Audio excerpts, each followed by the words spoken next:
Vida em transição. Esse é o tema que vem sendo apresentado pelo reverendo Valdinei ao longo dos últimos 2 meses. É um tema bem interessante, pois diz respeito a todos nós. Todos nós passamos por transições na vida. De um jeito ou de outro, passamos por estas transições em nossa jornada humana. Portanto, o tema, sim, tem muito a ver com cada um de nós. Gostaria de lembrar as mensagens que já foram feitas sobre este tema, sobre esse prisma, vida em transição. O reverendo Valdinei falou-nos sobre a transição na vida do apóstolo Paulo, que foi uma transição difícil. Depois, falou-nos sobre a transição dos 20 para os 30 anos na vida de todo ser humano, que também tem o seu grau de problemas. E no último domingo, falou-nos sobre a transição para a meia-idade. Ainda dentro deste tema, vida em transição, o reverendo Reginaldo nos apresentou a transição espiritual entre o velho e o novo homem. Transição esta feita em Cristo, ou seja, aqueles que encontram-se em Cristo têm sua vida transformada, renovada, e esta é, pois, uma grande transição na vida do ser humano. Estar longe e achegar-se a Deus é também uma transição. Hoje, quero lhes falar sobre um dos períodos mais fascinantes na vida humana. Com certeza, um dos períodos mais fascinantes em nossa vida. E o título desta meditação é: Espelho, espelho meu, quem sou eu? Espelho, espelho meu, quem sou eu? Adolescência, o tempo da afirmação.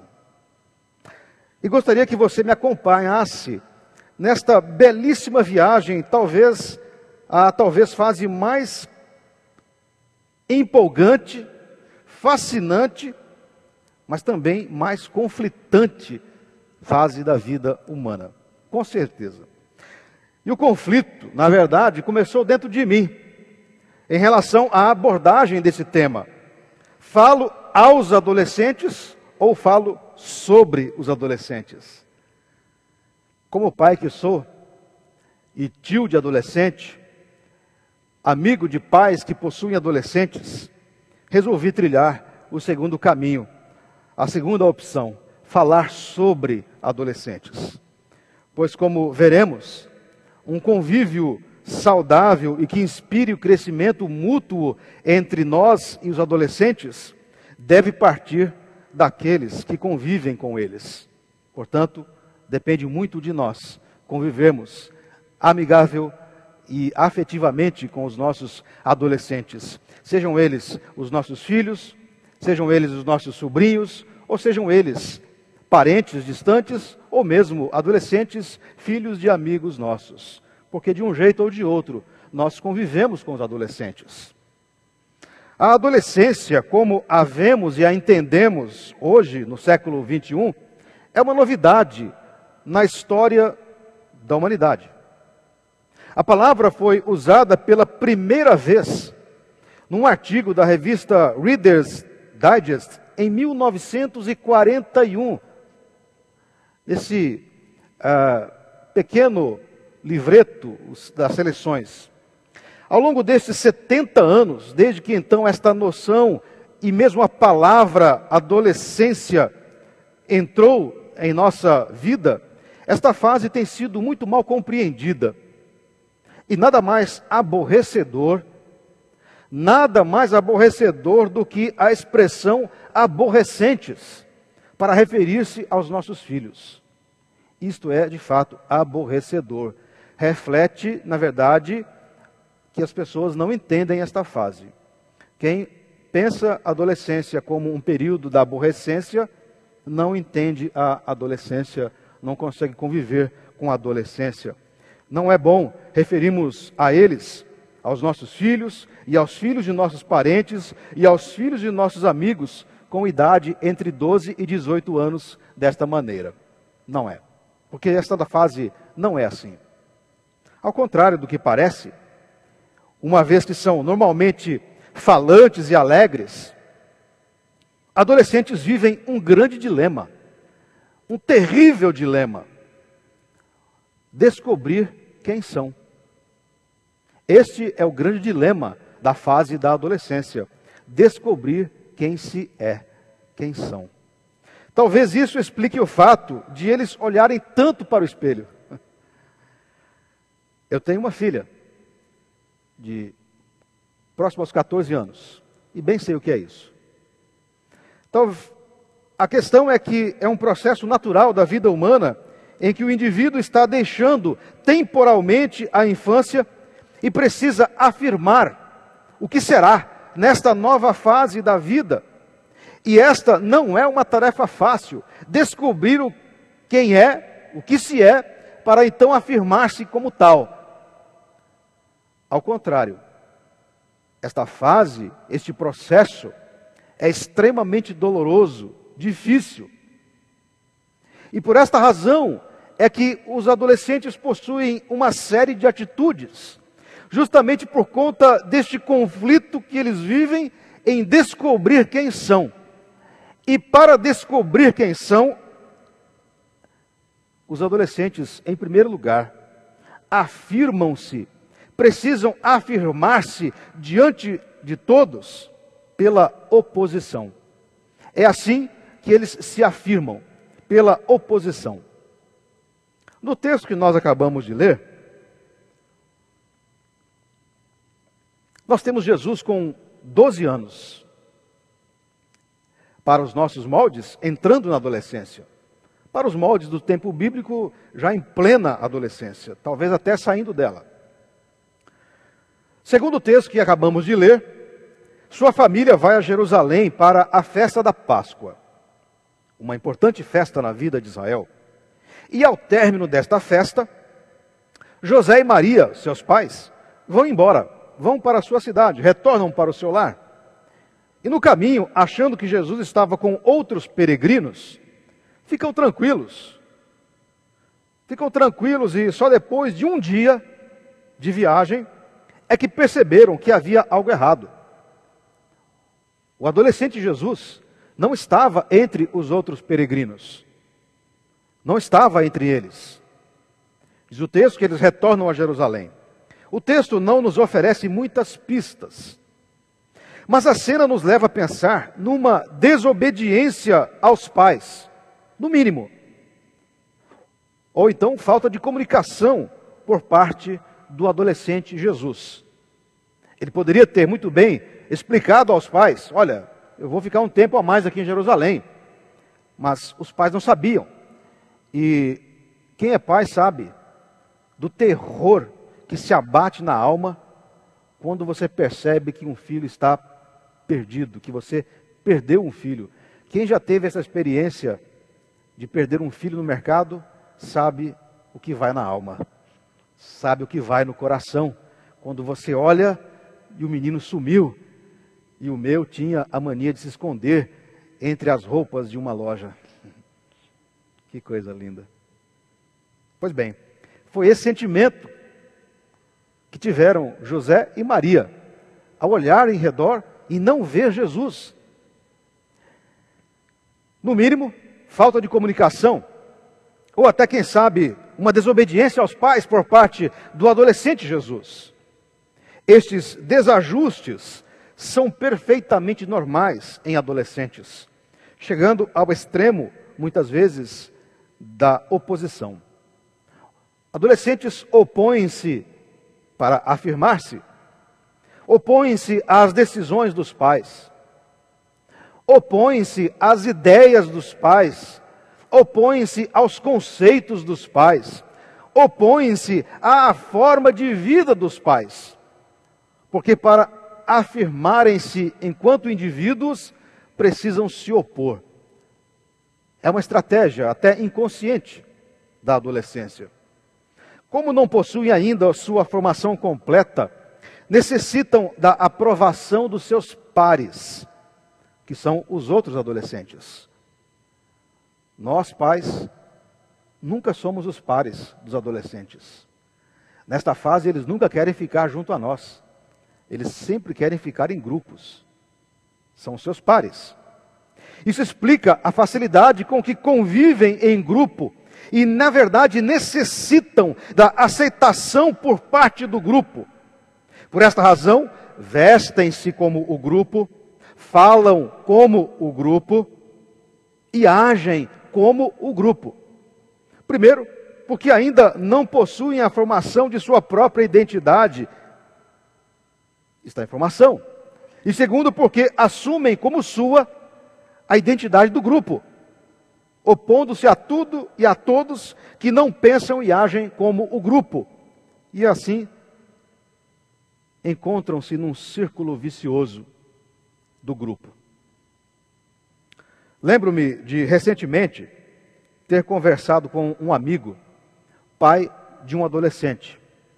E esse amigo, comentando a respeito desta aparente necessidade de oposição por parte dos adolescentes. E esse amigo me contou o seguinte: segundo o meu amigo, tudo que ele afirma, o filho nega. Tudo que ele nega, o filho afirma. Como num jogo em que o adolescente diz ao pai, nas entrelinhas, nesse jogo de oposição a tudo que se pensa e fala. Mais ou menos o adolescente está dizendo assim, está na tela: ei, eu estou crescendo, já sei o que quero e o que não quero, não preciso de suas opiniões e muito menos dos seus conselhos, pode conversar comigo de homem para homem. É mais ou menos assim que acontece de forma inconsciente na vida desse menino. No texto bíblico, Maria expõe a Jesus, quando chega a Jerusalém, quando retorna a Jerusalém e encontra o filho, junto aos doutores, Maria expõe a sua aflição por ele ter ficado em Jerusalém sem avisá-los. E assim diz a mãe, talvez desesperada, angustiada, porque não tinha notícias do filho. Filho, por que fizeste assim conosco? Teu pai e eu, aflitos, estamos à tua procura. A resposta de Jesus, a resposta que Jesus dá à sua mãe, não nos esqueçamos de que Jesus aqui é um adolescente, está com 12 anos. A resposta do adolescente Jesus tipifica muito bem este processo. Por que me procuráveis? Não sabíeis que me cumprira estar na casa de meu pai? Era como se o adolescente Jesus dissesse o seguinte à sua mãe, Maria: mãe, presta atenção. Eu já estou bem crescidinho para vocês ficarem se preocupando comigo. Eu sei muito bem me cuidar em Jerusalém. Vocês não sabiam que eu precisava ficar aqui?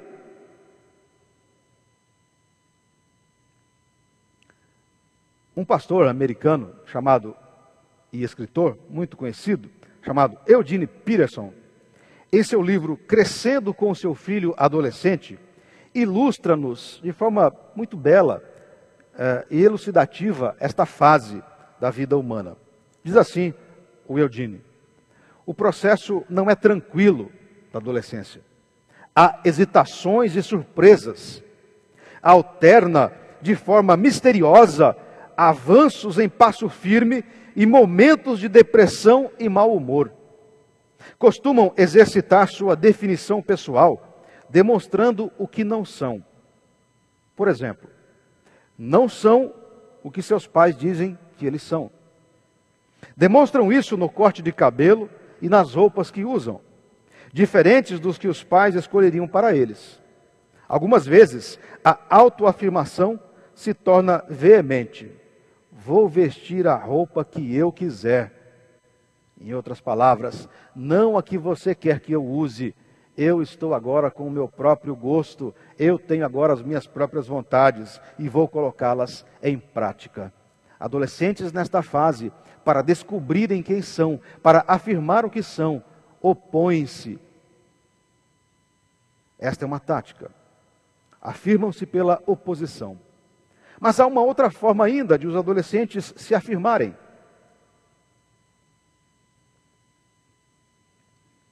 Neste processo doloroso de afirmar a sua identidade, adolescentes têm dificuldades para expressar os seus sentimentos e muito mais ainda os seus conceitos, que estão sendo forjados, estão sendo nutridos nessa hora.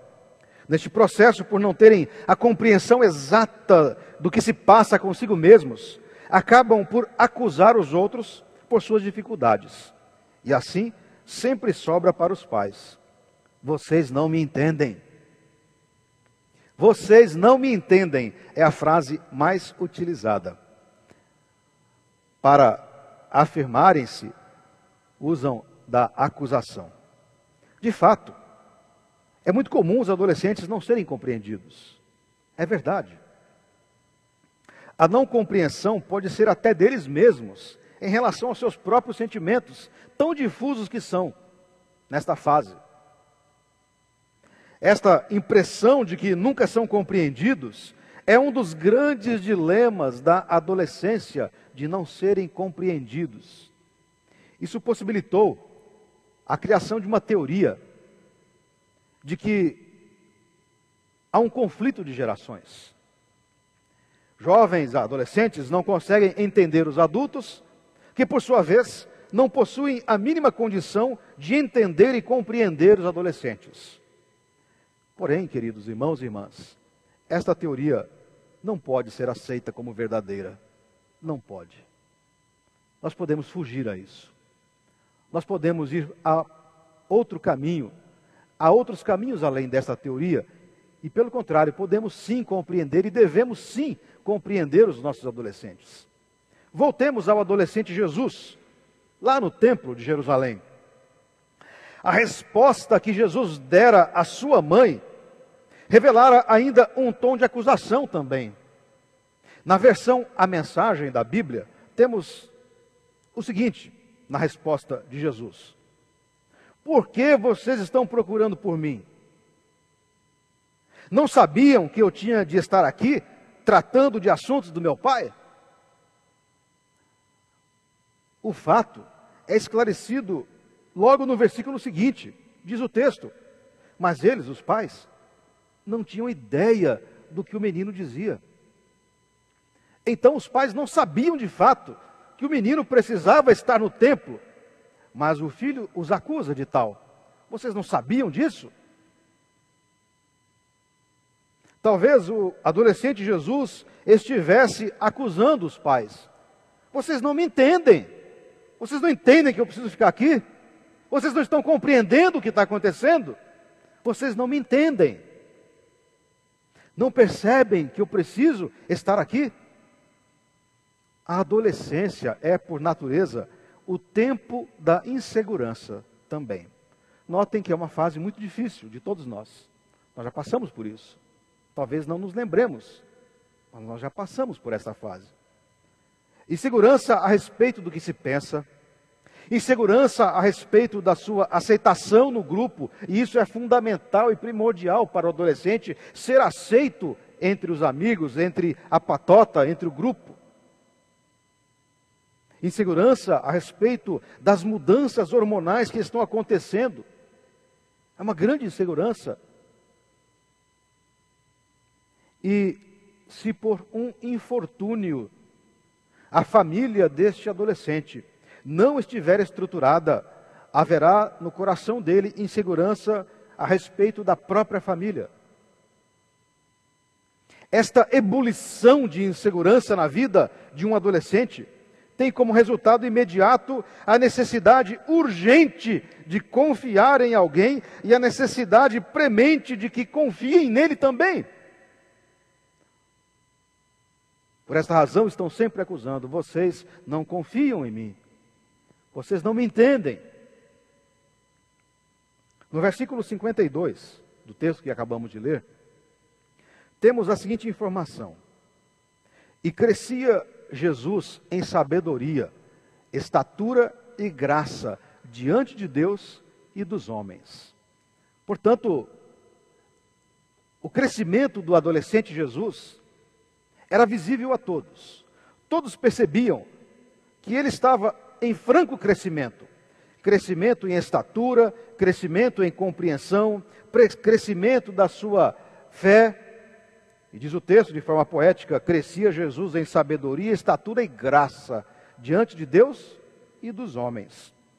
Talvez o próprio adolescente Jesus se sentisse e soubesse disso também. Crescido, maduro, pronto para a vida. Por esta razão, não precisava mais dos conselhos dos pais, não precisava mais da autorização dos pais para permanecer em Jerusalém. Já sou dono do meu próprio nariz, tenho 12 anos, sou crescido. Por que preciso de pedir permissão para os meus pais para ficar em Jerusalém? Não fez. Aliada a esta informação, esta possibilidade pode ser plausível, de perceber o seguinte sentimento no menino: vocês não confiam em mim. Poderia estar querendo dizer o adolescente: vocês acham que eu me meteria em alguma encrenca aqui em Jerusalém? Eu já sou bem crescido, sei me virar sozinho. Eu já estou crescido, de fato, vocês não confiam em mim. Sim, queridos irmãos e irmãs, esta é uma difícil fase na vida dos nossos filhos, dos nossos netos, dos nossos sobrinhos e dos amigos, dos filhos dos nossos amigos. Esta é uma difícil fase na vida dos adolescentes. Mas compete a nós, compete a mim e compete a você, compete a nós pais, avós, tios, amigos, ajudá-los a superar esta fase. Isso é possível. E para que isso aconteça, eles aguardam a compreensão. No primeiro momento, eles afirmam-se pela oposição, se opõem a praticamente tudo. Eles afirmam-se também de maneira que vá contra os seus pais, mas eles aguardam a compreensão. A resposta do adolescente Jesus é carregada de possibilidade de que tenha acusado os pais de não o entenderem e de não confiarem nele. Porém, a atitude dos pais, José e Maria, também nos é reveladora. Como não entenderam o que o menino lhes dissera, lembrem-se que o menino disse: olha, vocês não sabiam, mãe, você não sabia que eu tinha que ficar aqui, em Jerusalém? Diz o texto que sua mãe, porém, guardava todas estas coisas no coração. Não houve uma discussão entre mãe e filho. Não houve gritaria por parte de Maria com o filho. Depois de 1, 2, 3 dias, o menino desaparecido, não houve uma gritaria do tipo: menino, quem você pensa que é? Só porque tem 12 anos acha que já é dono do próprio nariz? Enquanto estiver debaixo do meu teto, vai me dar satisfações da sua vida? Não foi isso que aconteceu. Não houve uma discussão. Maria, a mãe, diz-nos o texto, mesmo não entendendo a resposta do filho, guardou aquilo tudo no coração. Ou seja, Maria soube compreender o seu filho adolescente e evitou um conflito naquele momento. Se de fato temos conhecimento do drama que é esta fase da vida, por amor aos nossos filhos, por amor aos nossos sobrinhos, aos nossos netos e aos adolescentes com quem nós convivemos, compete a nós tentar compreendê-los em amor, demonstrando, por exemplo, que autoridade não é arbitrariedade. As incongruências da adolescência são uma belíssima oportunidade. As dificuldades que os adolescentes têm são uma belíssima oportunidade de se abrir caminhos de diálogos que poderão oferecer inúmeras trocas mútuas de pai para com filho, tios e sobrinhos. Trocas de carinho, de sabedoria, de empolgação que são próprias da adolescência. Compreender em amor é a chave que abrirá o coração do adolescente. E isso fará com que ele cresça, entendendo que possui pessoas ao seu lado para compartilhar as inseguranças. E assim crescerão ambos, pais e filhos, todos nós cresceremos neste relacionamento maduro de compreensão com os adolescentes. Assim, concluindo, somos convidados, irmãos e irmãs, à compreensão dos adolescentes. Bebês são um presente de Deus aos pais que estão entre os 20 e 30 anos. É normalmente nesta fase da vida que os bebês aparecem, entre os 20 e os 30, talvez até os 40 anos. Mas em geral, entre os 20 e os 30 anos, os bebês estão chegando. E os bebês são um presente de Deus aos pais jovens. E normalmente, quando falamos em filhos como presentes de Deus, somos remetidos a esta imagem, a imagem dos bebês. Adolescentes também são um presente que Deus coloca na vida dos pais, porém, pais de meia idade. Filhos adolescentes são um presente de Deus na vida de pais em meia idade.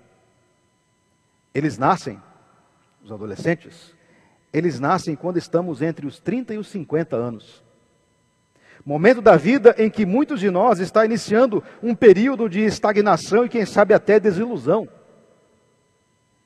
E em meio a esses momentos de desilusão, eis então que sem aviso prévio, eles chegam, os adolescentes, com a sua vitalidade, com a sua alegria. Assim como os bebês encheram de alegria a casa quando chegaram, e nós os cercamos de amor e carinho, devemos fazer o mesmo com este presente de Deus que chega na figura do adolescente em nossa casa. Devemos amá-los e cercá-los de compreensão, assim como fizeram José e Maria com Jesus, o adolescente. Sejamos, pois, irmãos e irmãs, todos nós, sejamos, pois, apoiadores dos nossos adolescentes, para quando eles se colocarem diante do espelho e perguntarem: espelho, espelho meu, quem sou eu?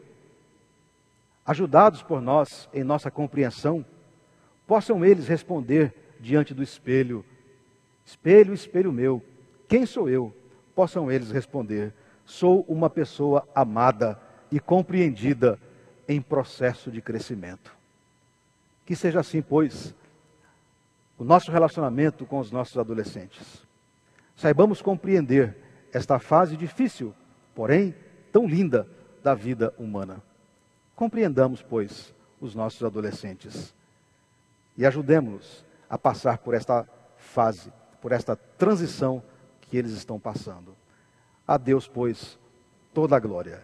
Que Ele assim, então, nos abençoe.